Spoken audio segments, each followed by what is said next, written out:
Hi friends, அனைவருக்கும் வணக்கம். Welcome to our channel MS target TNBC. இன்றைக்கி என்ன பார்க்க போகிறோன்னா 6th ஸ்டாண்டர்ட் இயல் 1ல் இருந்து 9 வரைக்கும் இருக்கக்கூடிய இயலில் இருக்கக்கூடிய இலக்கணம் ஃபுல்லாமே நம்ம என்ன பண்ண போகிறோன்னா ஒரு சிங்கிள் வீடியோவில் நான் உங்களுக்கு கொடுத்து முடிக்க போகிறேன். இது போல் 7th 8th 9th 10th எல்லாமே சிங்கிள் வீடியோவில் இருக்கிற 9 இயலில் இருக்கக்கூடிய இலக்கணம் வந்து உங்களுக்கு ஃபினிஷ் பண்ண தரப்போகிறேன். இன்றைக்கி வந்து பார்த்திங்கன்னா 6th ஸ்டாண்டர்டில் இயல் 1லிருந்து 9 வரைக்கும் இருக்கக்கூடிய என்னென்ன இலக்கணம் இருக்குன்னு அந்த டாபிக் நான் உங்களுக்கு சொல்லிவிட்டு ஒவ்வொரு டாப்பிக்கும் உங்களுக்கு நான் எக்ஸ்பிளைன் பண்ண போகிறேன். ஸ்கூல் புக்கு வச்சு தான் உங்களுக்கு நான் எக்ஸ்பிளைன் பண்ண போகிறேன். ஓகேங்களா? அதனால் வந்து இந்த வீடியோ கமெண்ட் பண்ணி நிறைய பேர் கேட்டுகிட்டே இருந்தீங்க. இது வந்து உங்களுக்கு புக் வைஸாக படித்த மாதிரி ஒரு ஃபீல் இருக்கும். 6th ஃபுல்லாக இலக்கணம் முடிச்சிட்டோம், 7th ஃபுல்லாக இலக்கணம் முடிச்சிட்டோம், 9th ஃபுல்லாக முடிச்சிட்டோம் அப்படின்னு உங்களுக்கு ஒரு ஃபீல் இருக்கும். இது வந்து 6th to 10th வரைக்கும் உங்களுக்கு நான் இலக்கணம் ஃபஸ்ட்டு ஃபினிஷ் பண்ணிவிட்டு 11th 12th வந்து சிலபஸில் கவர் ஆகக்கூடிய டாபிக்ஸ் வந்து உங்களுக்கு இலக்கணமாக நான் உங்களுக்கு எக்ஸ்பிளைன் பண்ணி கொடுத்துட்றேன். ஓகேங்களா? இன்றைக்கி வாங்க வீடியோக்குள்ளே போகலாம். தென் நம்ம சேனலை யாரா புதுசாக பார்க்குறீங்கன்னா சப்ஸ்கிரைப் பண்ணி ஃபாலோ பண்ணிக்கோங்க. டெலகிராம் சேனலோட லிங்க் டிஸ்கிரிப்ஷன்லேயும் ஃபஸ்ட் கேமர்லேயும் இருக்கும். டெலகிராமில் வந்து பார்த்தீங்கன்னா TNBC Group 1 Group 2 Group 2A தென் Group 4க்கு ட்ரை பண்ணுறவங்க அதில் இருக்கிற மெட்டீரியல் நீங்கள் யூட்டிலைஸ் பண்ணிக்கங்க. இப்போ வந்து பார்த்தீங்கன்னா டெலகிராம் சேனலில் எப்போல்லாம் நம்ம வீடியோ அப்லோட் பண்ணுறோமோ அதெல்லாம் வந்து அதில் வந்து நான் உங்களுக்கு சொல்லுவேன். நீங்கள் வந்து ஃப்ரீ டைமில் கூட வந்து வீடியோவை பார்த்துக்கலாம். தென் வந்து ஃப்யூச்சரில் வந்து எக்ஸாம் கிட்ட ஃப்ரீ டெஸ்ட் கண்டக்ட் பண்ணும்போது உங்களுக்கு இன்ஃபர்மேஷன் கொடுக்கறதுக்கும் நான் டெலகிராம் சேனல் தான் யூஸ் பண்ணுவேன். அதை நீங்கள் யூட்டிலைஸ் பண்ணிக்கோங்க. நம்ம யூடியூப் சேனலில் வந்து பார்த்திங்கன்னா வெற்றியின் பாதை தமிழ் டெஸ்ட் பேட்ச் வந்து போயிட்டுருக்கு. அதற்கான லிங்க்கும் வந்து டிஸ்கிரிப்ஷனில் கொடுக்குறேன். வாட்ஸ்அப் நம்பர் ஜிபே நம்பரும் வந்து டிஸ்கிரிப்ஷனில் கொடுக்குறேன். அதில் வந்து நிறைய பேர் ஜாயின் பண்ணிட்டாங்க. நாளைக்கு பேட்ச் ஸ்டார்ட் ஆகுது. அமௌண்ட் வந்து பார்த்திங்கன்னா 359. 19th வந்து பிப்ரவரி 19th பேட்ச் ஸ்டார்ட் ஆகுது. 23 பிப்ரவரி வந்து பார்த்திங்கன்னா ஃபஸ்ட்டு டெஸ்ட் இருக்கணும். ஃபுல்லாக வந்து நியூ சிலபஸ் தமிழ் வந்து இலக்கணம் பேஸ்டு வந்து டெஸ்ட் இருக்கும். மெட்டீரியல் வீடியோ கிளாஸு தென் வந்து புக் மெட்டீரியல் எல்லாமே நம்மளே ப்ரொவைட் பண்ணிவிடும். நீங்கள் ஒவ்வொரு டெஸ்ட்டுக்கான மெட்டீரியலும் டவுன்லோட் பண்ணி படித்து டெஸ்ட் எழுதுறது மட்டும்தான் உங்களுக்கு வேலையாக இருக்கும். இந்த பேட்சில் ஜாயின் பண்ணுறோன்னு நினைக்கிறவங்க இயர்லியராக ஜாயின் பண்ணிக்கோங்க. நாளைக்கு பேட்ச் ஸ்டார்ட் ஆகுது. ஓகேங்களா? இப்போ வந்து நம்ம இலக்கணம் ஃபுல்லாமே நம்ம என்ன பண்ண போகிறோம்னா உங்களுக்கு ஒவ்வொன்றா நான் எக்ஸ்பிளைன் பண்ண போகிறேன். வீடியோ ஃபுல்லாக ஸ்கிப் பண்ணாமல் பாருங்கள். இது எல்லாமே வந்து 10th வரைக்கும் இருக்கக்கூடிய இலக்கணம் வந்து நம்ம தனியாக எடுத்து வச்சுருக்கோம். உங்களுக்கு வந்து அடுத்தடுத்து நான் உங்களுக்கு கொடுக்கறதுக்கு ஈஸியாக இருக்கிறதுக்காக. இது வந்து பார்த்திங்கன்னா 6th இயல் 1ல் இருக்கக்கூடிய தமிழ் எழுத்துக்களின் வகையும் தொகையும். தமிழ் எழுத்துக்களின் வகையும் தொகையும் தான் வந்து நம்ம ஃபஸ்ட்டு பார்க்க போகிறோம். தமிழ் எழுத்துக்களின் வகையும் தொகை தான் வந்து பார்த்திங்கன்னா இயல் 1ல் கொடுத்துருக்காங்க. ஓகேங்களா? என்னென்ன டாபிக்னு நான் உங்களுக்கு ஃபஸ்ட்டு சொல்லிடுறேன். ஏன்னா சொல்லிட்டா நம்ம என்னென்ன பார்க்க போகிறோன்னு உங்களுக்கு தெரியும்.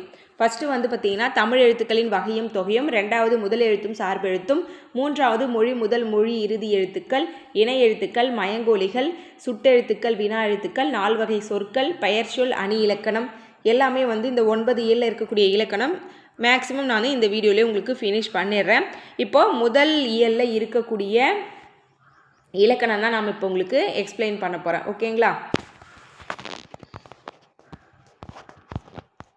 தமிழ் எழுத்துக்களின் வகையும் தொகையும். தமிழ் எழுத்துக்கள்னால் ஒன்றும் இல்லைங்க. தமிழில் இருக்கக்கூடிய இலக்கணம் இன்ட்ரடக்ஷன் கொடுத்துட்டு அதுக்கப்புறம் தமிழ் எழுத்துக்கள் வந்து எவ்வாறு ஒலிக்குது, அதில் எதன் வழியாக ஒலிக்குது, காற்று வெளிப்படுறதுனால உயிரெழுத்துக்கள் உருவாக்குது, இது போல் இன்ஃபர்மேஷன்லாம் கொடுத்துருப்பாங்க. ஜஸ்ட் வந்து நீங்கள் ஒவ்வொரு லைனும் படிக்காதீங்க. நீங்கள் படிக்கிற மாதிரி இருந்தால் நீங்கள் ஓனாக படிக்கும்போது படிச்சுக்கோங்க. உங்களுக்கு நான் ஒவ்வொரு லைனாக படித்து எக்ஸ்பிளைன் சொல்ல போகிறதில்ல. இதில் என்ன கொடுத்துருக்காங்க, நீங்கள் இதில் என்ன படிச்சுக்கணும், எதை நீங்கள் அனலைன் பண்ணி வச்சுக்கணும், இது போல் ஒரு சில இன்ஃபர்மேஷன் மட்டும் கொடுக்குறேன். அது மட்டும் போதுமானது. லைன் பை லைனாக படித்து உங்களுக்கு எக்ஸ்பிளைன் பண்ணால் புக்கை நானே ரீட் பண்ணுற மாதிரி இருக்கும். அதுபோல் வந்து வேண்டாம். ஓகேங்களா? தமிழ் மொழியின் இலக்கண வகைகள் மொத்தம் 5 இருக்குது. இது வந்து கொஷினில் கேட்பாங்க. தமிழ் மொழியின் இலக்கண வகைகள் எத்தனைன்னு கேட்டாங்கன்னா 5. ஓகேங்களா? இதில் வந்து மொத்தமாக வந்து பார்த்திங்கன்னா 5 இலக்கணங்கள் இருக்கும். 1 எழுத்து இலக்கணம், சொல் இலக்கணம், பொருள் இலக்கணம், யாப்பு இலக்கணம், அணி இலக்கணம். இலக்கணம் எதுக்கு பயன்படுது அப்படின்னு கேட்டிங்கன்னா பிழையின்றி எழுதவும் தான், பேசவும் வந்து இலக்கணம் வந்து ஹெல்ப்ஃபுல்லாக இருக்கும். அதுக்கு தான் வந்து நம்ம வந்து சின்ன வயசில் 6th ஸ்டாண்டர்ட்லேருந்தே நமக்கு என்ன பண்ணியிருக்காங்க, இலக்கணம் வச்சுருக்காங்க. 6th ஸ்டாண்டர்ட் இருந்தால இலக்கணம் வந்து நமக்கு ஈஸியாக தான் இருக்கும். அதுக்கப்புறமா 5 இலக்கணம் பற்றி சொல்லிவிட்டு எழுத்து பற்றி கொடுத்துருக்காங்க. எழுத்து பற்றி கொடுத்துட்டு உயிரெழுத்துக்கள், மெய்யெழுத்துக்கள் அதுபோல் வந்து அப்படியே ஸ்டார்ட் பண்ணுவாங்க. உயிரெழுத்துக்கள் மெய்யெழுத்துக்கள் வந்து முதல் எழுத்துக்கள், அப்புறம் சார்பெழுத்துக்கு இருக்கிற வகைகள் இதெல்லாம் வந்து ஒன்று ஒன்றா எக்ஸ்பிளைன் பண்ணுவாங்க. எழுத்து முடிஞ்ச பிறகு சொல் வருவாங்க. ஃபஸ்ட்டு எழுத்து இலக்கணம், அப்புறம் சொல் இலக்கணம், அப்புறம் பொருள், யாப்பு, அணி இலக்கணம்னு சொல்லிட்டு 5 இலக்கணங்கள் தான் இருக்குது. நீங்கள் நியூ சிலபஸில் வந்து பார்த்திங்கன்னா எழுத்து சொல்லுன்னு சொல்லிட்டு அலகு 1ல் கொடுத்துருப்பாங்க. அதை நீங்கள் பார்த்துருந்தீங்கன்னா உங்களுக்கு தெரியும். அடுத்து எழுத்து. எழுத்துனா என்னன்னா ஒளி வடிவமாக எழுப்பப்படுவது, வரி வடிவமாக எழுதப்படுவது. நம்ம பேசுகிறோம்ல, ஒரு வகையான எழுத்தை தானே நம்ம பேசுகிறோம். அப்போ ஒளி வடிவமாக எழுப்பப்படுறது, வரி வடிவமாக எழுதப்படுவது, இதுதான் வந்து எழுத்துன்னு சொல்லுவாங்க. உயிரெழுத்துக்கள் வந்து மொத்தம் பார்த்திங்கன்னா 12 இருக்கும். ஓகேங்களா? ஆ இருக்கு இல்லைங்களா, அதுதான் உயிரெழுத்துக்கள்னு சொல்லுவாங்க. அந்த உயிரெழுத்துக்கள் வந்து எப்படி பிறகுதுன்னு சொல்கிறாங்கன்னா, உதடுகளை விரித்தல், உதடுகளை குவித்தல், இந்த செயல்பாட்டினால தான் ஆ முதல் அவ்வாறு இருக்கிற உயிரெழுத்துக்கள் பிறக்குதுன்னு சொல்கிறாங்க. அடுத்து குறுகி ஒலிப்பது வந்து குறில் எழுத்துன்னு சொல்லுவாங்க. நீண்டு ஒலிப்பது வந்து நெடில் எழுத்துன்னு சொல்லுவாங்க. குறில் எழுத்துக்கள் வந்து 5, நெடில் எழுத்துக்கள் வந்து 7. இதில் அ வரிசையில் அ, இ, உ, ஏ, ஓ இது எல்லாமே வந்து பார்த்திங்கன்னா குறில் எழுத்துக்கள். ஆ, இ, உ, ஏ, ஐ, ஓ, ஔ இதெல்லாம் வந்து பார்த்திங்கன்னா நெடில் எழுத்துக்கள். குறுகி ஒலிக்கும் எழுத்துக்கள் குறில் எழுத்துக்கள், நீண்டு ஒலிக்கும் எழுத்துக்கள் நெடில் எழுத்துக்கள். இது வந்து ஒவ்வொரு எழுத்துக்கும் வந்து பார்த்திங்கன்னா சிறிதளவு வந்து கால அளவு வேறுபடுதாக இருக்கும் குறில் எழுத்துக்கும் நெடில் எழுத்துக்கும். இப்போ குறில் எழுத்து வந்து பார்த்திங்கன்னா ஒலிக்கும் கால அளவு 1 மாத்திரை, நெடில் எழுத்து வந்து ஒலிக்கும் கால அளவு வந்து பார்த்திங்கன்னா அரை மாத்திரை. இதுவே ஆயுத எழுத்தும் மெய் எழுத்தும் ஒலிக்கும் கால அளவு பார்த்திங்கன்னா அரை மாத்திரை தான் வரும். அளபடைகள்லாம் வந்து பார்த்திங்கன்னா 2.5 மாத்திரை 3 மாத்திரை அதுபோல் எழுத்துக்கு ஏற்ற மாதிரி போகும். ஓகேங்களா? மாத்திரைனா ஃபஸ்ட்டு என்னென்னா, ஒரு மாத்திரை என்பது ஒரு முறை கண் இமைக்கவோ ஒரு முறை கை நொடிக்கவோ. கண் இமைக்கனா கண் வந்து ஒரு முறை மூடி திறக்கிறது, கை நொடிக்கு வேணால் நம்ம சிட்டிக்கு போடுவோம்ல கையில், அது மாதிரி சிட்டிக்கு போட்டோன்னா அதுதான் கை நொடிக்கவோ. ஆகும் காலம்தான் வந்து ஒரு மாத்திரைன்னு சொல்லுவாங்க. ஆ அப்படின்னு சொன்னால் அது வந்து ஒலிக்கும் கால அளவு 1 மாத்திரை. ஆ அப்படி சொன்னோம்னா அது வந்து 2 மாத்திரை. அடுத்து மெய் எழுத்துக்கள். மெய் எழுத்துக்கள் மொத்தம் எத்தனை இருக்குது? 18 எழுத்துக்கள் இருக்குது. இதில் கசட தபர வல்லினம், நெனன நமன மெல்லினம், எரள வழல இடையினம், இது 3ம் சேர்ந்தது தான் மெய் எழுத்துக்கள். ஓகேங்களா? அடுத்து இதில் மெல்லினம் வந்து பார்த்திங்கன்னா சாஃப்டாக ஒலிக்கும், வல்லினம் வந்து கொஞ்சம் வன்மையாக ஒலிக்கும், இடையினம் வந்து பார்த்திங்கன்னா மெல்லினத்திற்கும் வல்லினத்திற்கும் இடையில் ஒலிக்கும். மெய் எழுத்தோட கால அளவு கொடுத்துருக்கேன் பாருங்கள், அரை மாத்திரை. மெய் எழுத்தும் ஆயுத எழுத்தும் அரை மாத்திரை, குறியில் எழுத்துக்கு 1 மாத்திரை, நெடில் எழுத்துக்கு 2 மாத்திரை. இதெல்லாம் வந்து கொஷினில் கேட்பாங்க, ஞாபகம் வச்சுக்கோங்க. அடுத்து கசட தபர வந்து வன்மையாக ஒலிக்கும், வன்மையாக ஒலிப்பது வல்லினம், மென்மையாக ஒலிப்பது மெல்லினம். அதாவது வன்மையும் இல்லாமல் மென்மையும் இல்லாமல் இரண்டுக்கும் இடையில் ஒலிப்பது தான் என்ன சொல்லுவாங்கன்னா இடையினம்னு சொல்லுவாங்க. இடையினம் வந்து என்னென்னா எரள வழல. அடுத்து உயிர்மை கொடுத்துருக்காங்க. உயிர்மை எழுத்து வந்து பார்த்திங்கன்னா சார்பு எழுத்தோட ஃபஸ்ட்டில் வரும். ஓகேங்களா? சார்பு எழுத்துக்கள் மொத்தம் 10 இருக்கும் இல்லைங்களா? அதில் வந்து உயிர்மை, ஆயுதம், உயிரொலப்படை, ஒற்றலப்படை, குற்றியலுகரம், குற்றியலுகரம், ஐகார குறுக்கம், அவுகார குறுக்கம், அகர குறுக்கம், ஆயுத குறுக்கம்னு 10 இருக்கும். அந்த 10ல் உயிர்மையும் ஆயுதம் வந்து கவர் ஆகும். 1, 2 இங்கே ஞாபகம் வச்சுக்கோங்க. அடுத்தடுத்து நான் உங்களுக்கு சொல்கிறேன். மெய்யெழுத்துக்கள்லாம் என்னென்னா மெய்யெழுத்துக்கள் 18ம் உயிரெழுத்துக்கள் 12ம் ரெண்டும் வந்து பெருக்கும்போது உங்களுக்கு 216 எழுத்துக்கள் வரும். இது ரெண்டும் சேர்ந்து உருவாகக்கூடிய எழுத்துக்கள் 216 எழுத்துக்கள். தமிழில் உள்ள மொத்த எழுத்துக்கள் எத்தனைன்னு உங்களுக்கு தெரியுமா? 247. உயிரெழுத்து 12, மெய் எழுத்து 18, உயிர்மை எழுத்து 216, ஆயுத எழுத்து 1. இது ஃபுல்லாக ஆட் பண்ணிங்கன்னா 247 எழுத்துக்கள். உயிரெழுத்துக்கள் மொத்தம் எத்தனைன்னு கேட்டு 247 216 கொடுத்துருப்பாங்க. அப்போ நீங்கள் 216 குறிக்கக்கூடாது, 247 தான் குறிக்கணும். உயிர்மை எழுத்துக்கள் அப்படின்னு கேட்டால் மட்டும்தான் 216. ஓகேங்களா? அடுத்து வந்து உயிர் குறிலுடன் மெய் சேர்ந்தால் உயிர்மை குறில், உயிரெழுத்துடன் மெய்யெழுத்து சேர்ந்தால் உயிர்மை நெடில். அதாவது குறிலுடன் உயிர்மை எழுத்து சேர்ந்தால் உயிர்மை குறில், உயிர்மெய்யுடன் நெடில் எழுத்து சேர்ந்தால் உயிர்மை நெடில். ஓகேங்களா? இதை வந்து நம்ம உயிர்மை குறில்னும் உயிர்மை நெடில்னு சொல்லலாம். இது உயிர்குறிலாக இருந்தாலும் 1 மாத்திரை தான், உயிர்மை குறிலாக இருந்தாலும் 1 மாத்திரை தான், உயிர்மை நெடிலாக இருந்தாலும் 1 மாத்திரை தான், உயிர்மை குறிலாக இருந்தாலும் 1 மாத்திரை தான். ஓகேங்களா? உங்களுக்கு புரியுன்னு நினைக்கிறேன்.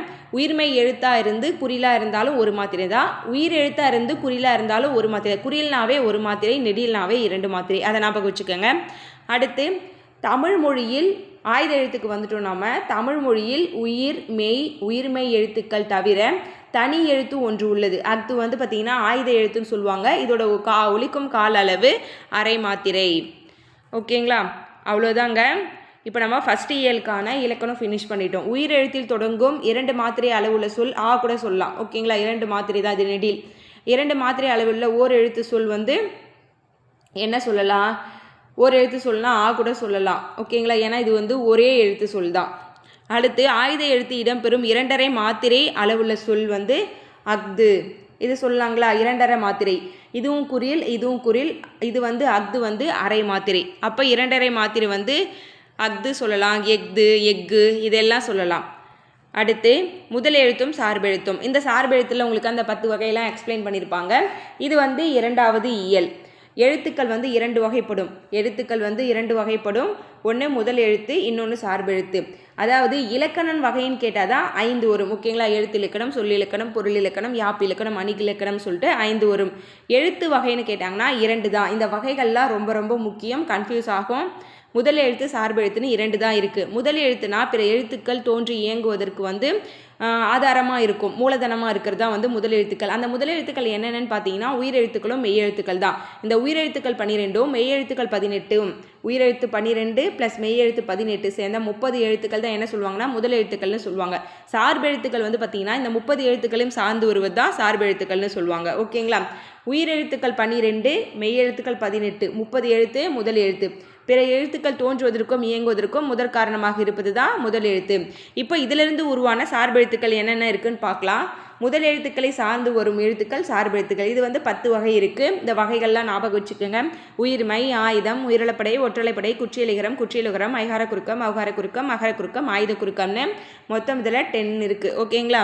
அடுத்து இதில் நாம் ஏற்கனவே என்ன பார்த்துருக்கோம்? உயிர்மையும் பார்த்துட்டோம், ஆயுதமும் பார்த்துட்டோம். இதுலேயே நமக்கு கொடுத்துருக்காங்க பாருங்கள்.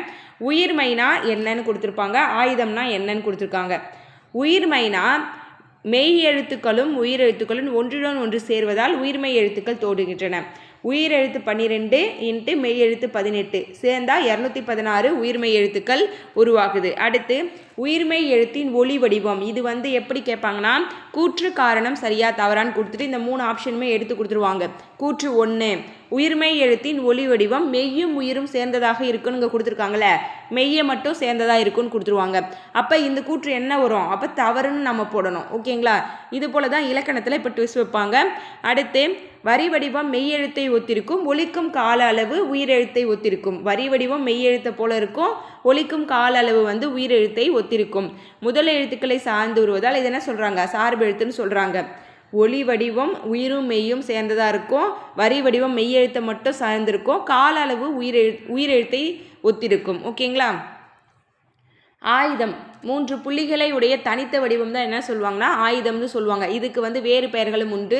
இதெல்லாம் வந்து பொருந்தாதில் கேட்பாங்க. முப்புள்ளி, முப்பார் புள்ளி, தனிநிலை, அக்கேனம். இது வந்து நல்லா பார்த்துக்கோங்க. இதில் 3 பேர் கொடுத்துட்டு வேற ஒரு பேர் கொடுத்துட்டு இதில் பொருந்தாத பேர் எதுன்னு கேட்பாங்க. அப்போது இப்போ தனிநிலைன்னு இருக்கா, அப்போ தனி ஒற்றுன்னு கொடுத்துருவாங்க. தனி ஒற்றுன்னு கொடுத்தாங்கன்னா அப்போது நம்ம ஆயுதம் வராது. ஓகேங்களா? தனிநிலைனா மட்டும்தான் ஆயுதம். இது போல டிஃப்ரென்ஷியேட் பண்ணி படிச்சுக்கணும். நுட்பமான ஒலிப்பு முறையை கொண்டது. இதோட வேறு பெயர்கள் கொடுத்துருக்காங்க. நுட்பமான ஒலிப்பு முறை கொண்டதுன்னு சொல்கிறாங்க. தனக்கு முன் ஒரு குறில் எழுத்தையும் தனக்கு பின் ஒரு வல்லினம் உயிர்மை. இந்த ரொம்ப முக்கியம். இங்கே மெல்லின உயிர்மைன்னு கொடுத்துட்டாங்கன்னா இந்த கூற்று தவறு. புரியுதுங்களா உங்களுக்கு? தனக்கு முன் ஒரு குறில் எழுத்தையும் தனக்கு பின் ஒரு வல்லின உயிர்மை எழுத்தையும் பெற்று சொல்லின் இடையில் மட்டும்தான் வரும், தனித்து இயங்காது. முதல் எழுத்துக்கள் ஆகிய உயிரையும் மெய்யையும் சார்ந்து இயங்குவதால் ஆயுத எழுத்து ஒரு சார்பு எழுத்துன்னு சொல்கிறாங்க. இப்போது அஃது இதில் தூ என்பது என்ன? வல்லின எழுத்து. கசட தபர வல்லினம். அதில் தாவோட வரிசை தான் தூ. அப்போ இது வல்லின உயிர்மை. ஒரு குறில் எழுத்து. இது அக்தா. இதுக்கு முன்னாடி ஆ என்பது ஒரு குறில் எழுத்து.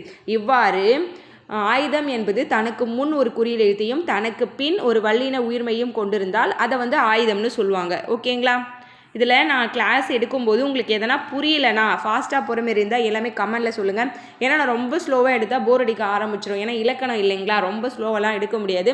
அதுபோல் நம்ம இருக்கிற விஷயத்த நம்ம ஃபாஸ்ட்டாக சொல்லிட்டோம்னா உங்களுக்கும் ஃபாஸ்ட்டாக முடிஞ்ச மாதிரி இருக்கும், டைமும் உங்களுக்கு சேவும். புக்கில் போய்ட்டு நீங்கள் படிச்சுட்டு மைண்டில் வந்து அப்படியே ஸ்டோர் பண்ணிக்கோங்க. ஓகேங்களா? நான் நடத்தினவுடனே போய் படிங்க, கண்டிப்பாக உங்களுக்கு ஈஸியாக புரியும். கொஞ்சம் விட்டு படிச்சிங்கன்னா கூட இலக்கணம் மறந்துடும். ஏன்னா எப்படி நமக்கு மேக்ஸு மார்னிங் மிஸ்ஸு சொல்லி கொடுத்தாங்கன்னா சாயந்தரம் வீட்டுக்கு வந்து ஹோம்ஒர்க்கு போடும்போதே நமக்கு ஃபார்முலா மறந்துடும்.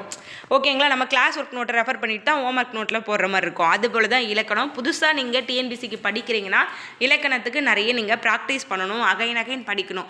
அப்படி படிச்சிட்டிங்கன்னா மேக்ஸ் எப்படி ஈஸியோ அதுபோல் தான் வந்து இலக்கணமும் ஈஸி. ஓகேங்களா? அடுத்து இயல் 3. இயல் 1லேருந்து 9 இயலில் நம்ம 2 இயல் இலக்கணம் ஃபினிஷ் பண்ணிட்டோம். இப்போ 3வது இயல் வரும். மொழி முதல் எழுத்துக்கள், இறுதி எழுத்துக்கள் இதெல்லாம் பார்க்கும்போதே படிக்கணுன்னே தோணாதுங்க. ஃபஸ்ட் டைம் நீங்கள் பார்க்குறீங்கன்னா கண்டிப்பாக உங்களுக்கு தோணாது. என்னடா இது பேராகிராஃபாக கொடுத்துருக்காங்க, இதில் வேறு நிறைய என்னென்னமோ கொடுத்துருக்காங்க, காங்காச்சாலாம் மாற்றி மாற்றி கொடுத்துருக்காங்க, இது மைண்டில் ஏறுமா படித்தா ஏறாதா, இது மாதிரி தான் இருக்கும் இந்த டாபிக். இருந்தாலும் பரவாயில்ல, நான் உங்களுக்கு ஈஸியாக சொல்லிடுறேன், கவனிச்சுக்கோங்க. மொழி முதல் எழுத்துக்கள், அதுக்கப்புறம் மொழி இறுதி எழுத்துக்கள்னு இருக்கும், மொழி இடையில் வரக்கூடிய எழுத்துக்கள்.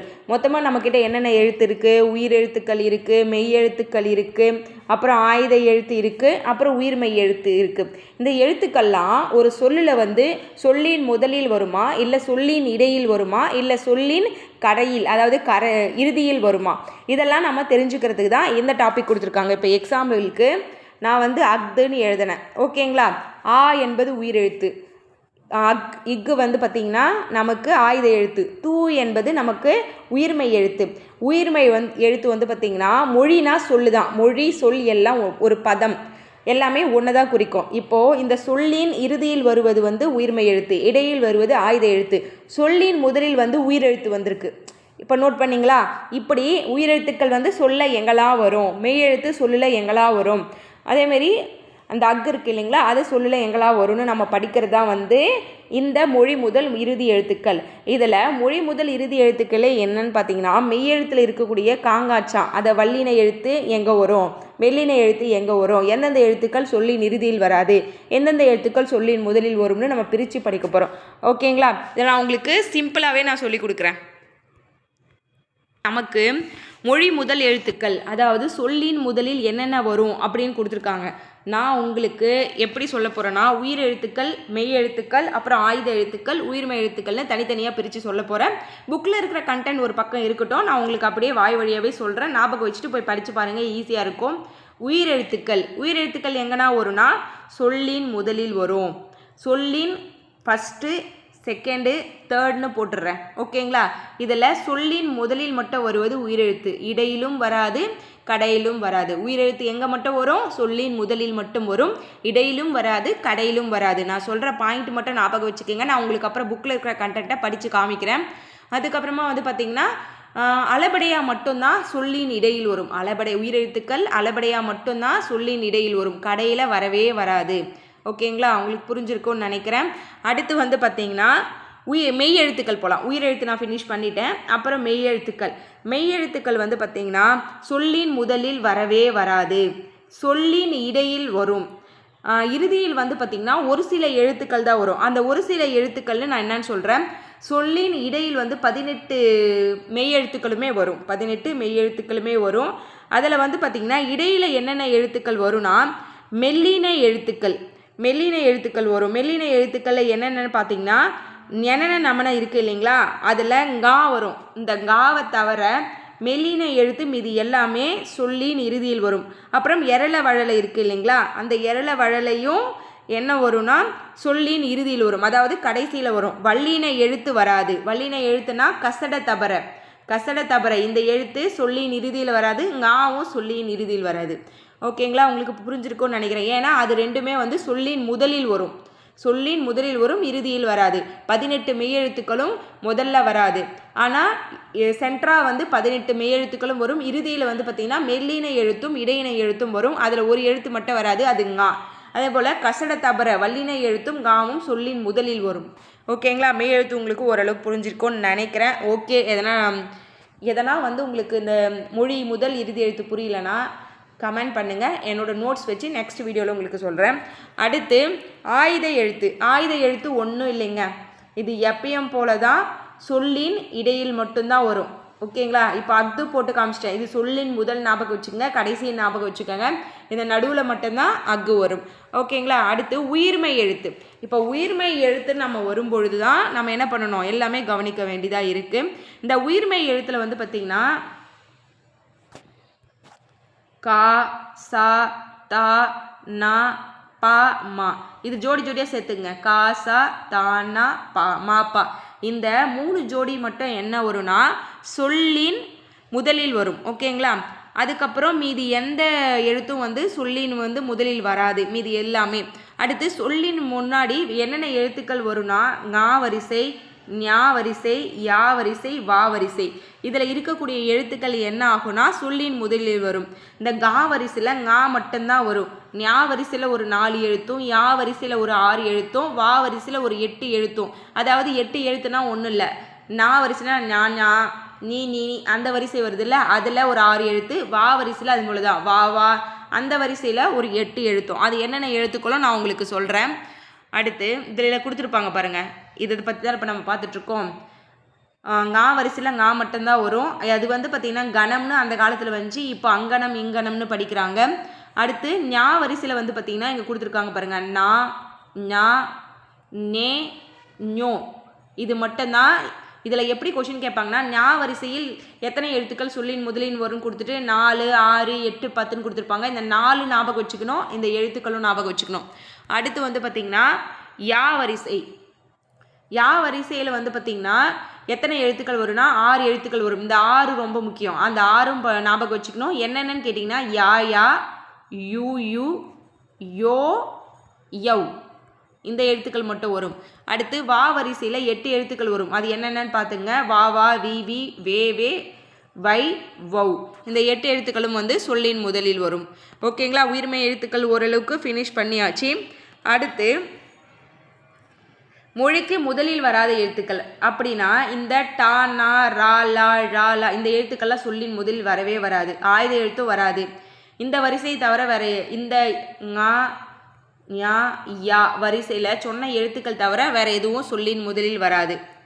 அடுத்து மொழி இறுதி எழுத்துக்கள் நம்ம சொல்லிட்டேன் உங்களுக்கு. ஓகேங்களா, இந்த மெல்லின எழுத்தும் இடையின எழுத்தும் ஒரு 11 எழுத்து என்ன வரும், இறுதியில் வரும். அதில் ngාவும் கசட தபர அந்த வல்லின எழுத்தும் சொல்லின் முதலில் வரும்னு நம்ம இப்போ பார்த்துட்டோம். அதுக்கப்புறமா இதெல்லாம் நான் உங்களுக்கு ஒட்டுமொத்தமாக சொல்லிட்டேன். எப்படி சொல்லிட்டேன்னா ஆயுத எழுத்து எங்கெல்லாம் வரும், உயிரெழுத்துக்கள் எங்கெல்லாம் வரும், மெய் எழுத்துக்கள் எங்கெல்லாம் வரும், உயிர்மெய் எழுத்துக்கள் எங்கெல்லாம் வரும்னு சொல்லிட்டேன். ஏன்னா புக்கில் கொடுத்துருக்குற மாதிரி நீங்கள் படிச்சிங்கன்னா கொஞ்சம் மனப்பாடம் ஆகிறது கஷ்டம். நான் சொன்ன மாரி நீங்கள் படிச்சிங்கன்னா மைண்டில் உங்களுக்கு ஈஸியாக நின்றுடும். ஓகேங்களா, உயிரெழுத்தா சொல்லின் முதல்ல மட்டும்தான் வரும், கடைசியில் வராது. நடுவில் வந்து அளபடியாக வந்தால் மட்டும்தான் வரும். மெய் எழுத்தா, மெய் எழுத்தில் இருக்கக்கூடிய 18 எழுத்துக்களும் எங்கே வரும், சொல்லின் இடையில் வரும். இது முதலில் வராது. மெய் எழுத்துக்களில் வந்து நமக்கு கடைசியில் வரக்கூடிய எழுத்துக்கள் வந்து மெல்லினமும் இடையினமும் தான் வரும். அதுலேயும் வந்து ngா வரிசை வராது. இந்த ngா வரிசை எங்கே வரும், சொல்லின் முதலில் கசட தவிர வல்லின கூட சேர்ந்து வரும். கடைசியாக மெல்லினமும் இடையினம் தான் வரும். முதல்ல வந்து பார்த்திங்கன்னா வல்லினத்தை கூட இந்த ngா வரிசை மட்டும் சேர்ந்து வரும் அப்படின்னு மெய் எழுத்துக்கள் ஞாபகம் வச்சுக்கலாம். இதுவே உயிர்மெய் எழுத்துக்களுக்கு போனீங்கன்னா உயிர்மெய் எழுத்தில் கச தன அதான் கா சா தா நா பாமா வரிசையில் இருக்கக்கூடிய எல்லா எழுத்துக்களும் முதல்ல வரும். அப்புறம் ஞா ஞா யா வரிசையில் இருக்கக்கூடிய எழுத்துக்கள் வந்து ngா வரிசையில் 1 வரும், ஞா வரிசையில் 4 வரும், யா வரிசையில் 6 வரும், வா வரிசையில் 8 வரும். இந்த கண்டென்ட் ஞாபகம் வச்சுங்க. ஆயுத எழுத்தா சொல்லின் இடையில் மட்டும்தான் வரும், சொல்லின் இடையில் மட்டும்தான் வரும். அவ்வளோதாங்க, இந்த மொழி முதல் மொழி இறுதி எழுத்துக்கள் வந்து முடிஞ்சது. நான் சொன்ன கண்டென்ட் தான் புக்கில் இருக்கும், நீங்கள் போயிட்டு படித்து பாருங்கள். ஏன்னா நான் இது படித்து நான் உங்களுக்கு கன்ஃபியூஸ் பண்ணுற மாதிரியே இருக்கும். நான் இப்போ சொன்னதை நீங்கள் போய் ஒரு முறை புக்கில் படித்து உங்களுக்கு ஏற்ற மாதிரி கண்டென்ட்டை மாற்றிக்குங்க. ஓகேங்களா, இயல் 3 வந்து ஃபினிஷ் ஆகிடுச்சு. அடுத்து வந்து இயல் 4. இயல் 4 என்ன கொடுத்துருக்காங்க, இணை எழுத்துக்கள் கொடுத்துருக்காங்க. இணை எழுத்துக்கள்னால் ஒன்றும் இல்லைங்க, ஒலிக்கும் முயற்சி, பிறக்கும் இடம், இவற்றை அடிப்படையாக கொண்டு ஒரு எழுத்துக்கு இன்னொரு எழுத்து இனமாக அமைவது தான் இணை எழுத்துக்கள்னு சொல்லுவாங்க. தமிழ் எழுத்துக்களில் வந்து பார்த்திங்கன்னா வல்லினை எழுத்துக்கு மெல்லினை எழுத்து வந்து இணை எழுத்து, இடையினை எழுத்து மற்றும் ஒரே இனம்னு சொல்லுவாங்க. இங்கே பாருங்கள், இதோ கொடுத்துருக்காங்களா, இதில் காக்கு வந்து ngா, அப்படியே கசட தபரவா, கசட தபரனா ஞனன நமன, இது வந்து அப்படியே இனமாக வரும். ngா சானா டானா தானா பாமா ரானா, அதுதான் வந்து இணை எழுத்து. இப்போ எரள வழல வந்து பார்த்திங்கன்னா ஒரே இனம், அதுக்கு அந்த இனமே தான் வரும். இப்போ இடையினை எழுத்துக்கு எக்ஸாம்பிள் வந்து கீழே கொடுத்துருக்காங்களான்னு பார்க்குறேன் நான். இப்போ திங்கள், மஞ்சள், மண்டபம், சந்தனம், அம்பு, தென்றல்லாம் பார்த்திங்கன்னா நடுவில் இருக்கிற எழுத்து மட்டும் பார்த்திங்கன்னா ஒரு எழுத்து மெல்லினமாக இருக்கும், ஒரு எழுத்து வல்லினமாக இருக்கும். இதுதான் வந்து என்ன சொல்கிறாங்கன்னா இணை எழுத்துக்கள்னு சொல்கிறாங்க. இதுவே எரள வழல அதாவது இடையினை எழுத்துக்கள் இருக்குல்ல, அதை செக் பண்ணி பார்த்திங்கன்னா பக்கத்தில் இடையினை எழுத்துக்களே தான் வரும். அடுத்து உயிர் எழுத்துக்கள் வந்து பார்த்திங்கன்னா குறிலுக்கு நெடிலும் நெடிலுக்கும் குறிலும் தான் வந்து இணை எழுத்துக்களாக சொல்லுவாங்க. இதில் ஐக்கு இணை எழுத்து ஈ வரும், ஓக்கு அப்புறம் அவுக்கு இணை எழுத்து ஊ வரும். இது மட்டும்தான் மாறி மாறி வரும். இது எல்லாமே வந்து அ ஆ இ உ உ ஏ. ஐக்கு வந்து ஈ வரும், அவுக்கு வந்து ஊ வரும். இது வந்து கொஷின் கேட்பாங்க, ஞாபகம் வச்சுக்கோங்க. இங்கே பெரிய ஊ கொடுத்துருவாங்க, இங்கே பெரிய ஈ கொடுத்துருவாங்க. மாற்றி கொடுத்தாங்கன்னா நீங்கள் கரெக்டாக சூஸ் பண்ணி ராங்குன்னு எழுதணும். ஓகேங்களா? இது எல்லாமே கூற்று காரணத்தில் போட்டு கன்ஃபியூஸ் பண்ணுவாங்க. கரெக்டாக நீங்கள் சூஸ் பண்ணுங்கள். ஓகேங்களா? அடுத்து தமிழ் எழுத்துக்களில் ஆயுத எழுத்துக்கு மட்டும்தான் என்ன கிடையாது, இணை எழுத்துக்கள் கிடையாது. தமிழ் எழுத்துக்களில் ஆயுத எழுத்துக்கு மட்டும்தான் இணை எழுத்துக்கள் கிடையாது. இங்கே நம்ம இதுக்கு முன்னாடி பார்த்துருப்போம், உயிரெழுத்துக்கு பக்கத்தில் உயிரெழுத்துக்கள் வந்து நடுவில் எப்போ வரும்னா அளபடையில் தான் வரும்னு சொல்லியிருப்பேன். அது வந்து இதில் வரும் பாருங்கள். ஓகேங்களா? இப்போ தழி வருது என்னங்க கடைசியில் தான் கொடுத்துருக்கீங்கன்னா அது பக்கத்தில் சென்டென்ஸ் ஆகும். ஓகேங்களா? இது ஜஸ்ட் நமக்கு எக்ஸாம்பிளுக்காக கொடுத்துருக்காங்க. அடுத்து மெல்லினத்திற்கான இணை எழுத்து இடம்பெறாத சொல். இதில் கண்ணில் இது மட்டும்தான் வந்து மெல்லினத்திற்கான சொல், இடம்பெறாத சொல். மஞ்சள், இஞ்சி, சா, வந்தான், இந்து, தா, தம்பி, இப்பு, இம்மு. ஓகேங்களா? இதில் கண்ணில் இது வந்து ஒரே இனம். தவறான சொல்லை வட்டமிடுக. கண்டான், நண்டு, வண்டு இது எல்லாமே பாருங்க கரெக்டாக கொடுத்துருக்காங்க. வென்றானுக்கு என்ன வந்திருக்கணும், ரா நா வந்திருக்கணும். இங்கே இதுதான் ஒரே இனம், இங்கே சின்ன ரா கொடுத்துருக்காங்க, அப்போ தவறு இதுதான். அடுத்து இது மயங்கொலி பிழையில் வருங்க. இது மாற்றி மாற்றி எழுதணும். தென்றலுக்கு சின்ன இன்னு வரணும், கண்டமுக்கு பெரிய இன்னு வரணும், நன்றிக்கு பெரிய ரீ வரணும், மண்டபமுக்கு பெரிய இன்னு வரணும். ஓகேங்களா? இந்த வந்து கோடிட்ட இடத்துல நிரப்பிக்குங்க. அடுத்து 5வது இயல் வந்துட்டோம். ஓகேங்களா? மயங்கோலிகள் இருக்கிறதுலே இன்னும் யோசி. ஓகேங்களா? மயங்கோலிகள்னால் ஒன்றும் இல்லை, உச்சரிப்பில் சிறிதளவு மாற்றம், அதாவது உச்சரிப்பில் சிறிதளவு மட்டுமே வேறுபாடு உள்ள ஒலிகள் தான் என்னன்னு சொல்லுவாங்கன்னா மயங்கொலிகள்னு சொல்லுவாங்க. உச்சரிப்பில் சிறிதளவு மட்டுமே வேறுபாடு உள்ள ஒலிகளை என்னன்னு சொல்லுவோம், மயங்கொலிகள்னு சொல்லுவோம். அந்த மயங்கொலிகள் எழுத்துக்கள் எத்தனைன்னு கேட்பாங்க, 8 எழுத்துக்கள். ஓகேங்களா? இதுதான் வந்து இப்போ புதுசாக அழகில் வந்து நமக்கு யூனிட் 1லேருந்து 7 வரைக்கும் நியூ சிலபஸ் தமிழ் கொடுத்துருப்பாங்க. அதில் என்னென்னு கொடுத்துருப்பாங்கன்னா நா வேறுபாடு, ழா லா வேறுபாடு, ரா வேறுபாடுன்னு கொடுத்துருப்பாங்க. மயங்கொலி எழுத்துக்கள்னு கொடுக்காம நானா வேறுபாடு, ழா லா வேறுபாடு, ரா வேறுபாடுன்னு கொடுத்துருப்பாங்க. இது வந்து சிலபஸில் கவர் ஆகுது. ஓகேங்களா? எல்லாமே சிலபஸில் மறைமுகமாக கவர் ஆகுங்க. நீங்கள் 6லேருந்து 10th வரைக்கும் இருக்கிற எல்லா இயல் இலக்கணமும் பேசிக் நீங்கள் பார்த்து வச்சுட்டு அதுக்கப்புறம் நியூ சிலபஸ் படிக்க ஆரம்பிச்சிங்கன்னா கண்டிப்பாக உங்களுக்கு ஈஸியாக இருக்கும். ஓகேங்களா? இது வந்து பார்த்திங்கன்னா ஒன்றும் இல்லைங்க, இப்போ உச்சரிப்பு இருக்குல்ல, அந்த உச்சரிக்கும் பொழுது அந்த எழுத்து எப்படி தோன்றுதுன்னு நமக்கு கொடுத்துருப்பாங்க. இதை வந்து எப்படி கேட்பாங்கன்னா நாவின் நுனி மேல்வாய் அன்னத்தின் நடுப்பகுதியை தொடுவதால் நகரம் தோன்றுகிறதுன்னு கொடுத்துருக்காங்க. நாவின் நுனி மேல்வாய் அன்னத்தின் நடுப்பகுதியை தொடுவதால் எந்த எழுத்து தோன்றுகிறதுன்னு நமக்கு கொஷின் கொடுத்துட்டு இந்த 3 எழுத்துக்கள் இல்லைன்னா 4 எழுத்துக்கள் கொடுத்துருப்பாங்க. நம்ம கரெக்டானதை அப்போ சூஸ் பண்ணோம். இதுக்கு வந்து நான் ஷார்ட்கட் சொல்கிறேன், அதை ஞாபகம் வச்சு இந்த இயலை வந்து ஃபினிஷ் பண்ணிவிடுங்க. நடுப்பகுதி நான் இருக்குல்ல, இதில் நடுவு வருது இல்லை, அப்போ நான் ஏன்னா இது 3மே வந்து நாவின் நுனி பகுதி மேல்வாய் அன்னத்தை தொடும்பொழுது தான் வரும். அப்போது இது எல்லா சென்டென்ஸும் ஒரே மாதிரி இருக்கும். ஒரு வேர்ட் மட்டும்தான் மாறி இருக்கும். அந்த ஒரு வேர்ட் சொல்கிறேன், அதை வச்சு ஞாபகம் வச்சுக்கோங்க. ஓகேங்களா? நடுப்பகுதி அப்படின்னா பெரிய நாவின் நுனி மேல்வாய் அன்னத்தின் முன்பகுதியை தொடுவதால் இந்த நகரம் தோன்றுகிறது அப்படின்னு கொடுத்துருக்காங்களா. முன்னில் என்ன வருது, சின்ன இன் வருதா, அப்போது இங்கே சின்ன இன் முன்பகுதியை, அதை நோட் பண்ணிக்கோங்க. அடுத்து நாவின் நுனி மேல்வாய் பல்லின் அடிப்பகுதி, அடின்னு கொடுத்துருக்காங்களா. நான் சொல்கிறேன், நான் ரவுண்ட் பண்ணுற வேர்ட் தான் நீங்கள் ரவுண்ட் பண்ணி வச்சுட்டு படிச்சிங்கன்னா ஈஸியாக இருக்கும். இந்த நா இருக்குல்ல, இது அடிப்பகுதி. இப்படி அடின்னு அண்டர்லைன் பண்ணி வச்சுக்கோங்க. நாவின் நுனி மேல்வாய் பல்லின் அடிப்பகுதியை தொடும்போதுன்னு வந்தால் இந்த நா. ஓகேங்களா? அந்த எழுத்து பிறக்கிறது அப்படின்னு ஞாபகம் வச்சுக்கோங்க. அடுத்து தகரத்தை அடுத்து நகரம் தன்னகரம்னு சொல்லுவாங்க. தகரத்தை அடுத்து வரும் நகரம் தன்னகரம்னு சொல்லுவாங்க. ரகரத்தை அடுத்து வரும் நகரம் ரன்னகரம்னு சொல்லுவாங்க. இது சும்மா ஜஸ்ட் நீங்கள் பார்த்துக்கங்க. அடுத்து நகரம் வர வேண்டிய இடத்தில் நகரம் எழுதப்படுமானால் பொருள் வேறுபடும். அதுக்கு ஒரு சில எக்ஸாம்பிள் கொடுத்துருக்காங்க. வானம், பெரிய நா வந்தால் வெடி, சின்ன நா வந்தால் ஆகாயம், பெரிய நீ வந்தால் வேலை, சின்ன நீ வந்தால் குளிர்ச்சி, பனி. அடுத்து லா லா ழா எழுத்துக்கள். ஓகேங்களா? இதுக்கும் அது மாதிரி தான். அந்த எழுத்து எப்படி பிறக்குது அப்படின்னு டெஃபினேஷன் கொடுத்துருவாங்க. அந்த டெஃபினேஷன் நான் ஷார்ட்கட் சொல்கிறேன், ஞாபகம் வச்சுக்கோங்க. லா, இந்த சின்ன லா இருக்குல்ல, நாவின் 2 பக்கங்கள் தடித்து மேல் பற்களின் அடிப்பகுதியை தொடுவதால் லகரம் தோன்றும். இது வா போல இருப்பதால் வகர லகரம்னு சொல்லுவாங்களாம். இதை வகர லகரம்னு சொல்லுவாங்களாம். இதை மைண்டில் வச்சுக்கோங்க. இது கொடுத்துட்டு கேட்கலாம், வகர லகரம்னு அழைக்கப்படுவது எதுன்னு கேட்டாங்கன்னா இந்த சின்ன லா. அடுத்து மேல் பற்களின் அடிப்பகுதி, இந்த லா இருக்குல்ல, இந்த லா வந்து இப்படி அண்டர்லைன் பண்ணிக்கணும், இந்த அடியில் டச் ஆகிற மாரி.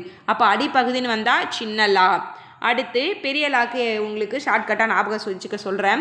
நாவின் இரு பக்கங்கள், அதே டெஃபினேஷன் தான். நாவின் இரு பக்கங்கள் தடித்து மேல் அன்னத்தின் நடுப்பகுதியை தொடுவதால் லகரம் தோன்றும். நாங்கள் எப்படி பெரிய நாக்கு சொன்ன நடுப்பகுதி, இந்த லால நடுப்பகுதி வருதுங்களா, அப்போ வந்து பெரிய லா. இது வந்து நகர லகரம்னு சொல்லுவாங்க. அதை எப்படி வகர லகரம்னு சொன்னாங்களோ இதை வந்து நகர லகரம். அடுத்து வகர லகரம், இது நகர லகரம். ரா நாவி நுனி மேல் நோக்கி வளைந்து வருடுவதால், இந்த வளைந்து வருடுவதால் மட்டும் ஞாபகம் வச்சுக்கோங்க. வளைந்து வருடுவதால், ராவை போட்டு பாருங்கள், வளைந்து வருடுதா, அப்போ ரா போட்டு பார்த்தா வளைந்து வருதா, அப்போ வளைந்து வருடுவால்னு வந்தால் ரா. இது லகரமும் ரகரமும் ஒரே இடத்தில் ஒலிக்கப்படும். ரா வந்து தமிழுக்கே சிறப்பானது, எனவே இதனை சிறப்பு ரகரம்னு சொல்லுவாங்க. சிறப்பு ரகரம்னு சொன்னால் அது ரா. இது மா போல இருப்பதால் மகர ரகரம். மகர ரகரம் இது வந்து பொருத்துக்களை கேட்கலாம், ஞாபகம் வச்சுக்கோங்க. மகர ரகரம் என்று கூறுவது இலக்கண மரபுன்னு சொல்கிறாங்க. மா போல இருப்பதால் இதில் மகர ரகரம்னு சொல்கிறாங்க. அடுத்து பொருள் வேறுபாடு கொடுத்துருக்காங்க. விளைனா பொருளின் மதிப்பு, விளைனா உண்டாக்குதல், விளைனா விரும்பு, இலைனா செடியின் இலை, இலைனா மெலிந்து போதல், இழைனா நூலிழை. அடுத்து இலைனா செடியின் இலை, இலைனா மெலிந்து போதல், இழைனா நூலிழை. இந்த லா லா ரா வேறுபாடு கொடுத்துருக்காங்க, நமக்கு டிஃப்ரென்ஷியேட் தெரியணுன்றதுக்காக.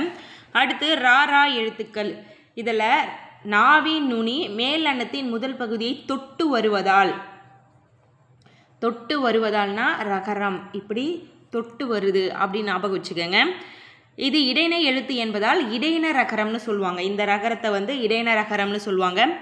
நாவின் நுனி மைய பகுதி உரசுவதால், இந்த மைய பகுதியை ஞாபகம் வச்சுக்கோங்க. மைய பகுதியை உரசுவால்னு வந்தால் அது பெரியரா. இது வந்து வல்லின ரகரம், இது இடையின ரகரம், இது வல்லின ரகரம். ஓகேங்களா? 8 எழுத்துக்கள் ஈஸியாக முடிஞ்சதா? ஈஸியாக கண்டிப்பாக ஞாபகம் வச்சுக்கலாம். இது நல்லா உங்களுக்கு யூஸ்ஃபுல்லாக இருக்கும். ஏன்னா நான் படிக்கும்போது இந்த ஷார்ட்கட் தான் யூஸ் பண்ணி இது வரைக்கும் எனக்கு மறக்கலை. ஓகேங்களா? கண்டிப்பாக உங்களுக்கு இது ஹெல்ப் பண்ணும். ஓகேங்களா? ஒரு சில டாப்பிக்லாம் வந்து நமக்கு என்ன சொல்கிறதுனா அப்படியே ஒரு மாதிரி இருக்கும், ஞாபகம் வச்சுக்க முடியாது. அதுக்கு நீங்கள் ஷார்ட்கட் யூஸ் பண்ணி ஞாபகம் வச்சுக்கிறது நல்லது. ஏன்னா அது முக்கியமான டாப்பிக்காக கூட இருக்கலாம். பொருள் வேறுபாடு உணர்க. சின்ன ரீக்கு ஏரின்னு வந்தால் நீர்நிலை, பெரிய ரீக்கு ஏரின்னு வந்தால் மேலே ஏரி, சின்ன ராக்கு வீட்டின் கூரை, பெரிய ராக்கு வந்து கூரைன்னு வந்தால் புடவை. அடுத்து புக் பேக்கு. சிரம் வந்து தலையை குறிக்கும், இலைக்கு வந்து வேறு பெயர் தழை, வண்டி இழுப்பது காலை, கடலுக்கு வேறு பெயர் பறவை, பறவை வானில் பறந்தது, கதவை மெல்ல திறந்தான், பூ மனம் வீசியது. எந்த மனம் குறிக்கணும் எல்லாம் பார்த்துக்கோங்க. புலியின் கண் சிவந்து காணப்படும், குழந்தைகள் பந்து விளையாடினர், வீட்டு வாசலில் கோலம் போட்டனர். தொடர்களில் உள்ள மயங்கோல பிழையை திருத்தி எழுதுக. என் வீட்டு தோட்டத்தில் மலர்கள் மனம் வீசின. என் சின்ன இன் வரணும். வீட்டு தோட்டத்தில் மலர்கள் மனம் பெரிய நா வரணும். தேர் திருவிழா ரா வரணும். சென்றனர் சின்ன இன் வரணும். இங்கே வாழைப்பழம் ரா வரணும். உடலுக்கு நல்லது இங்கு சின்ன லா வரணும். ஓகேங்களா? அடுத்து இயல் 6. சுட்டு எழுத்துக்கள் வினா எழுத்துக்கள். சுட்டு எழுத்துக்கள் வினா எழுத்துக்கள். சுட்டு எழுத்துக்கள்னால் ஒன்றும் இல்லைங்க, ஒன்றை சுட்டி காட்ட வரும் எழுத்துக்கள் தான் வந்து சுட்டு எழுத்துக்கள்னு சொல்லுவாங்க. அவன், இவன், அவள், இவள், அங்கு, இங்கு, எங்கு, இது போலலாம் வருது இல்லைங்களா, அதுதான் வந்து சுட்டு எழுத்துக்கள்னு சொல்லுவாங்க. அதுக்கு எக்ஸாம்பிள் கொடுத்துருப்பாங்க பாருங்கள். அவன், இவள், அங்கு, இங்கு, அந்த, இந்த ஆகிய சொற்களை கவனியுங்கள். இவை ஒன்றை சுட்டி காட்ட வருது. ஓகேங்களா? இதில் முதல்ல இருக்கிற எழுத்துக்கள் மட்டும்தான் என்னன்னு சொல்லுவாங்கன்னா சுட்டு எழுத்துக்கள்னு சொல்லுவாங்க.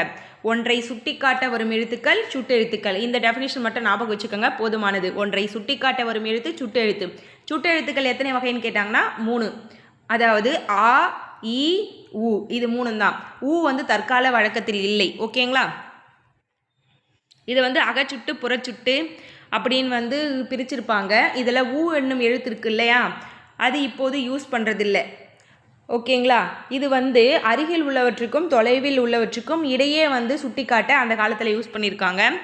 அடுத்து அகச்சுட்டு புறச்சுட்டு பார்க்கலாம். அகச்சுட்டுனா ஒன்றும் கிடையாது, சுட்டெழுத்துக்கள் சொல்லின் உள்ளே இருந்து சுட்டு பொருளை தருவது. சுட்டெழுத்துக்கள் சொல்லின் உள்ளே இருந்து சுட்டு பொருளை தருவது அகச்சுட்டுன்னு சொல்லுவாங்க. அந்த சுட்டு எழுத்தை நீக்கினா அந்த சொல் வந்து மீனிங் தராது. இப்போ இவன் அவன் இது இருக்குது, ஈ நீக்கிடுங்க, ஆவை நீக்கிடுங்க, ஈயை நீக்கிடுங்க, ஆவை நீக்கிடுங்க, வன் வன் தூ தூ மீனிங் தரல, இதுதான் அகச்சுட்டு. இதுவே புறச்சுட்டுனா சொற்களின் உள்ள சுட்டு எழுத்துக்களை நீக்கினாலும் பிற எழுத்துக்கள் வந்து பொருள் தரும். சுட்டு எழுத்துக்களின் சொல்லின் உள்ளே இருக்கும், அதாவது உள்ளே இருக்காது, புறத்தே இருக்கும். அகத்தே இருந்தால் அகச்சுட்டு, புறத்தே இருந்தால் புறச்சுட்டு.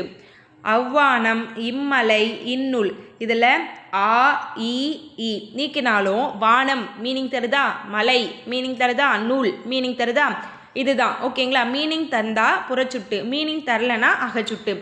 அடுத்து அண்மை சுட்டு சேமை சுட்டுன்னு கொடுத்துருக்காங்க. அது என்னன்னு பார்க்கலாம். அருகில், அதாவது அருகில் உள்ளவற்றை சுட்ட யூஸ் பண்ணுறது அண்மை சுட்டு. தொலைவில் உள்ளவற்றை சுட்டுறதுக்காக யூஸ் பண்ணுறது செய்மை சுட்டுன்னு சொல்லுவாங்க. அண்மை சுட்டுக்கு வந்து என்ன யூஸ் பண்ணுவாங்கன்னா, அண்மைனா அருகில் இல்லையா, அப்போ ஈ யூஸ் பண்ணுவாங்க. செய்மைனா தொலைவில், அங்கே வந்து ஆ யூஸ் பண்ணு. அவள், அவர், அவர்கள், எங்கேயோ பேசுகிற மாதிரி இருக்குல்ல, அப்போ ஆ. அண்மை சுட்டுனா இவள், இவர்கள், அருகில் உள்ளவற்றை பற்றி பேசுகிறது அண்மை சுட்டு. அதுக்கு வந்து ஈ யூஸ் பண்ணுறாங்க. தொலைவில் உள்ளவங்களை பற்றி பேசுகிறதுக்கு ஆ. ஓகேங்களா? எக்ஸாம்பிள் கொடுத்துருக்காங்க பாருங்கள். இவன், இவர், இது, இவை, இம்மரம், இவ்வீடு இதெல்லாம் அண்மை சுட்டு. அவள், அவர், அது, அவை, அவ்வீடு, அம்மரம் இதெல்லாம் தொலைவில் உள்ளவற்றை நமக்கு சுட்டிக்காட்ட யூஸ் பண்ணுற வேர்டு வந்து ஆ. இங்கே ஈ. அருகில் உள்ளவற்றுக்கும் தொலைவில் உள்ளவற்றுக்கும் இடையே இருப்பதை சுட்டிக்காட்ட வருவது ஊ. ஓகேங்களா? நெக்ஸ்ட்டு சுட்டு திரிபு. சுட்டு திரிபுனா என்ன நம்ம பார்க்கலாம். அம்மரம், இவ்வீடு ஆகிய புறச்சுட்டுக்கள் என்பதை அறிவோம். இச்சொற்களை அந்த மரம், இந்த வீடு, அந்த மரம், இந்த வீடு என வழங்குகிறோம். ஆ இ ஆகிய சுட்டெழுத்துக்கள் மாற்றம் பெற்று திரிந்து அந்த, இந்த என வழங்கப்படுகிறது. இவ்வாறு அந்த, இந்த என வழங்கப்படுவதை சுட்டு திரிபுன்னு சொல்லுவாங்க. ஆ இ ஆகிய சுட்டெழுத்துக்கள் அந்த, இந்த என திரிந்து வழங்குவது சுட்டு திரிபு. அடுத்து வினா எழுத்துக்கள் பார்க்கலாம். வினா பொருளை தரும் எழுத்துக்களுக்கு வினா எழுத்துக்கள்னு பெயர். வினா பொருளை தரும் எழுத்துக்களுக்கு வினா எழுத்துக்கள்னு பேர். சில வினா எழுத்துக்கள் சொல்லின் முதலில் இடம்பெறும், சில வினா எழுத்துக்கள் சொல்லின் இறுதியில் இடம்பெறும். ஓகேங்களா? அது என்னென்ன எழுத்துக்கள் பார்க்கலாம். வினா எழுத்துக்கள் எத்தனைன்னு கேட்டாங்கன்னா 5, சுட்டு எழுத்துக்கள் 3. இது ரெண்டும் ஞாபகம் வச்சுக்கோங்க வகைகளில். அடுத்து என்னென்ன வினா எழுத்துக்கள் இருக்குன்னு பார்க்கலாம். ஏ, யா, ஆ, ஓ, ஏ. இதில் ஏவும் யாவும் சொல்லின் முதலில் வரும், ஆவும் ஓவும் சொல்லின் இறுதியில் வரும். ஏ மட்டும் சொல்லின் முதலிலும் வரும், இறுதியிலும் வரும். ஓகேங்களா? இங்கே கொடுத்துருப்போங்க பாருங்கள். மொழியின் முதலில் வருபவை ஏ, யா. எங்கு, யாருக்குன்னு எக்ஸாம்பிள் கொடுத்துருக்காங்க. மொழியின் இறுதியில் வருவை ஆ, ஓ. பேசலாமா, தெரியுமோ, இங்கே வந்து ஆ யூஸ் பண்ணியிருக்காங்க, இங்கே ஓ யூஸ் பண்ணியிருக்காங்க. மொழியின் முதலிலும் இறுதியிலும் வருவது ஏ, ஏன்னு யூஸ் பண்ணியிருக்காங்க. நீதானே கடைசியிலும் ஏ வருது பாருங்கள். அப்போது இந்த எழுத்துக்கள் வந்து எப்படி கேட்பாங்கன்னா, மொழி முதலிலும் இறுதியிலும் வரும் எழுத்தை கீழ்கண்டவற்றிலிருந்து தேர்ந்தெடுக்கன்னு கொடுத்துட்டு இந்த 5 எழுத்தில் எதனா ஒரு 4 எழுத்து கொடுத்துட்டு நமக்கு என்ன பண்ணுவாங்க, கேட்பாங்க. ஓகேங்களா? அப்படி கேட்கும்போது நம்ம என்ன பண்ணலாம், ஏவை சூஸ் பண்ணலாம். ஓகேங்களா? அடுத்து அகவினா. அங்கே எப்படி நம்ம அகச்சுட்டு புறச்சுட்டுன்னு படித்தோமோ அதுபோல் இங்கே வந்து அகவினா புறவினா. அதே தாங்க. அகத்தே இருந்து வினா பொருளை தந்தால் அது அகவினா, புறத்தே இருந்து வினா பொருளை தந்தால் அது புறவினா. இதில் எது, யார், ஏன், இதில் ஏ, யா, ஏ இந்த எழுத்துக்களை நீக்கினால் அந்த சொல் பொருள் தராது. அதனால் இது அகவினா. அடுத்து புறவினா பார்க்கலாம். அவனோ, வருவானோ இச்சொற்களில் உள்ள ஆ, ஓ ஆகிய வினா எழுத்துக்களை நீக்கினால் பிற எழுத்துக்கள் பொருத்தரும். புறத்தே வந்து வினா பொருளை தருவது அது புறவினா. இப்போது அதை நீக்கினா என்ன சொல் வரும், அவன்னு வரும், வருவான்னு வரும். ஓகேங்களா? அப்படி வந்தால் இது மீனிங் தருதா, அப்போ இது புறவினா. நெக்ஸ்ட்டு என் வீடு அங்கே உள்ளது, தம்பி இங்கே வா, நீர் எங்கே தேங்கி நிற்கிறது, யார் அவர் தெரியுமா, உன் வீடு எங்கே அமைந்துள்ளது. சரியான விடையை நமக்கு புக் பேக்கில் கொடுக்குறது சூஸ் பண்ணிக்கோங்க. அடுத்து 7வது இயல். ஓகேங்களா? 4 வகை சொற்கள் கொடுத்துருப்பாங்க. இலக்கண அடிப்படையிலும் சொற்கள் வந்து 4 வகை தான், இலக்கிய அடிப்படையிலும் சொற்கள் வந்து 4 தான். ஓகேங்களா? முதல்ல சொல்லுனா என்னன்னு கொடுத்துருக்காங்க பார்த்துடலாம். தமிழில் சில எழுத்துக்கள் தனித்து நின்று பொருள் தரும், ஒன்றுக்கு மேற்பட்ட எழுத்துக்கள் தொடர்ந்து வந்து பொருள் தரும்.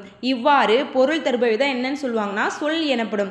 தமிழில் சில எழுத்துக்கள் தனித்து நின்று பொருள் தரும், சில எழுத்துக்கள் சேர்ந்து வந்து பொருள் தரும். இவ்வாறு பொருள் தந்தால் அதை சொற்கள்னு ஞாபகம் வச்சுக்கோங்க. இதில் தனித்து நின்றுனா ஈ பூ இதெல்லாம் வந்து சிங்கிள் வேர்டு தான், மை கூட சிங்கிள் வேர்டு தான், ஆனால் பொருள் தருதா கல் கடல் தங்கம் இதெல்லாம் பல எழுத்துக்கள் சேர்ந்துருக்கு ஆனாலும் பொருள் தருது. இவ்வாறு ஒரு எழுத்து வந்தாலும் சரி பல எழுத்துக்கள் தொடர்ந்து வந்தாலும் சரி அதை என்னன்னு சொல்லுவாங்கன்னா சொல்னு சொல்லுவாங்க. இலக்கண அடிப்படையில் வந்து பெயர்ச்சொல், வினைச்சொல், இடைச்சொல், உரிச்சொல்னு 4 வகைப்படும். இலக்கண அடிப்படையிலும் 4 தான், இலக்கிய அடிப்படையிலும் 4 தான். இதை மைண்டில் வச்சுக்கோங்க. பெயர் சொல்னா ஒன்றும் இல்லை, ஒன்றன் பெயரை குறிக்க வரும் சொல் பெயர் சொல். பாரதி, பள்ளி, காலை, கண், நன்மை, ஓடுதல் இது எல்லாமே வந்து ஒன்றன் பெயரை குறிக்கும் சொல். ஏதோ ஒன்றத்தை பற்றி குறிக்கிறது. நன்மை இதை கொடுத்துருக்காங்களா, இது வந்து பெயர் சொல். சம்டைம்ஸ் வந்து நமக்கு வந்து இது வினை பெயர் மாதிரி இருக்கும். நன்மை இது வந்து பெயர் சொல். பாரதி, பள்ளி, காலை, கண், நன்மை, ஓடுதல் எல்லாமே வந்து பெயர் சொல். வினை சொல்னா வினை என்னும் சொல்லுக்கு செயல் என்பது பொருள். செயலை குறிக்கும் சொல் வினை சொல். வா, போ, எழுது, விளையாடு. இங்கே வான்றதும் ஒரு வினை தான், போன்றதும் ஒரு வினை தான், எழுதுன்றதும் ஒரு வினை தான், விளையாடுன்றது ஒரு வினை தான். இடைச்சொல் பெயர் சொல்லையும் வினை சொல்லையும் சார்ந்து, நான் அண்டர்லைன் பண்ணுறது தான் முக்கியமான வேர்ட்.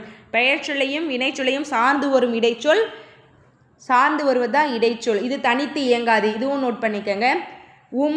மற்று, ஐ இது எல்லாமே இடைச்சொற்கள். தந்தையும் தாயும், மற்றொருவர், திருக்குறளை லாஸ்டில் ஐ வருதா, அப்போ இது இடைச்சொல். உரிச்சொல் பெயர்ச்சொல், வினைச்சொல் ஆகியவற்றின் தன்மையை மிகுதிப்படுத்த வருவது அது வந்து உரிச்சொல். மாநகரம், சால சிறந்தது, மா சால என்பது உரிச்சொல் வரும். ஓகேங்களா? இப்போது இலக்கண அடிப்படையில் சொற்கள் எத்தனை வகைப்படும்? 4 வகைப்படும். அது என்னென்ன?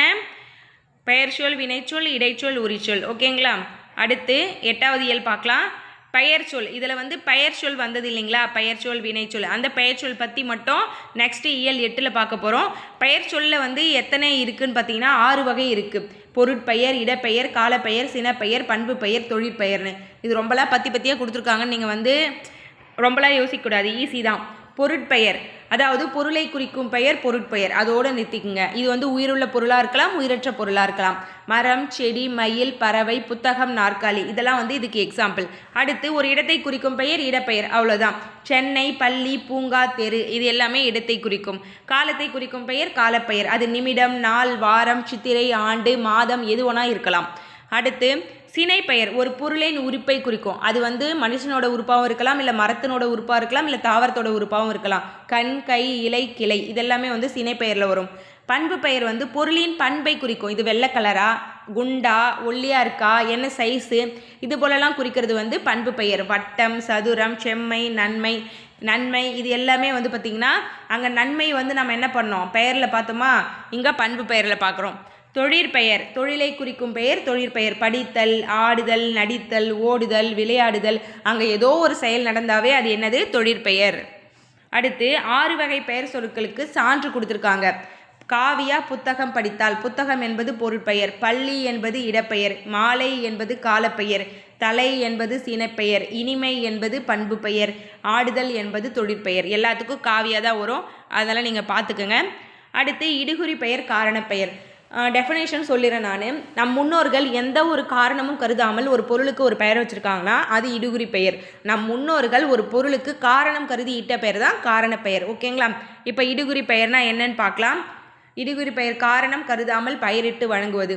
மண், மரம், காற்று இதெல்லாம் வந்து எக்ஸாம்பிள். இந்த எக்ஸாம்பிள் ரொம்ப முக்கியம். ஏன்னா இடுகுறி பெயரை தேர்ந்தெடுக்குன்னு கொடுத்துட்டாங்கன்னா எக்ஸாம்பிள் தான் கொடுத்துருப்பாங்க. இதுவே வந்து பார்த்திங்கன்னா 2 டைப் இருக்குது. ஒன்று இடுகுறி பொது பெயர், இன்னொன்று வந்து இடுகுறி சிறப்பு பெயர். ஓகேங்களா? இடுகுறி பொது பெயருக்கும் சிறப்பு பெயருக்கும் எக்ஸாம்பிள் கொடுத்துருப்பாங்க. பொது பெயர் வந்து பார்த்திங்கன்னா மரம், காடு இது பொதுவாக இருக்கிற எல்லா பொருளையும் குறிக்கும். மரம்னா மரத்தை மட்டும்தான் குறிக்கும், காடுனா காட்டை மட்டும் தான் குறிக்கும். மாமரமா, தென்னை மரமா அப்படிலாம் குறிக்கிறது வந்து இடுகுறி சிறப்பு பெயர். மாமரம் அப்படின்னா அது இடுகுறி சிறப்பு பெயர். கருவேலங்காடு அப்படின்னு அதோட கூட சேர்ந்து ஒரு பொருள் வந்தாவே அது சிறப்பு பெயர். அடுத்து காரணப்பெயர் காரணம் கருதி இட்ட பெயர். நாற்காலி, கரும்பலகை இதுக்கே அந்த பெயர் வச்சுருக்காங்க. 4 கால்கள் இருப்பதனால் நாற்காலி. கருமையாக இருப்பதால் கரும்பலகை. இவ்வாறு ஏதோ ஒரு காரணம் ரீசன் இருந்துச்சுன்னா அது வந்து காரண பெயர். இதுவும் 2 டைப் இருக்குது, காரண பொதுப்பெயர், இன்னொன்று காரண சிறப்பு பெயர். காரண பொதுப்பெயர் வந்து குறிப்பிட்ட காரமுடைய எல்லா பொருள்களையும் குறிக்கும். இப்போ பறவைனா மரங்கொத்தி, காகம், கிளி, குயில் என்னெல்லாம் பறக்குதோ அது எல்லாம் பறவை. அணினா வளையல் அணிதல், ட்ரெஸ் அணிதல், இதுபோல் அணியக்கூடிய எல்லாமே வந்து பொதுவாக வரும். இப்போ இதுக்கு சிறப்பு பெயர் கொடுத்துருப்பாங்க பாருங்கள், வளையல் அணிதல், பறவையில் மரங்கொத்தி. ஓகேங்களா, இதை 2 மட்டும் குறிச்சிச்சுன்னா, ஒன்று மட்டும் குறிச்சிச்சுன்னா அது சிறப்பு பெயர், எல்லாத்தையும் குறிச்சிச்சுன்னா அது பொது பெயர். இதை மட்டும் ஞாபகம் வச்சுக்கோங்க. இடுகுறியும் 2 டைப்பு, காரணமும் 2 டைப்பு. அடுத்து இடுகுறி பெயரை வட்டமிடுக. மண். ஓகேங்களா, காரண பெயரை வட்டமிடுக வளையல், இடுகுறி சிறப்பு பெயரை வட்டமிடுக, இடுகுறி சிறப்பு பெயர் வாழை. அடுத்து அணி இலக்கணம் கொடுத்துருக்காங்க. அணி இலக்கணம்னா என்ன?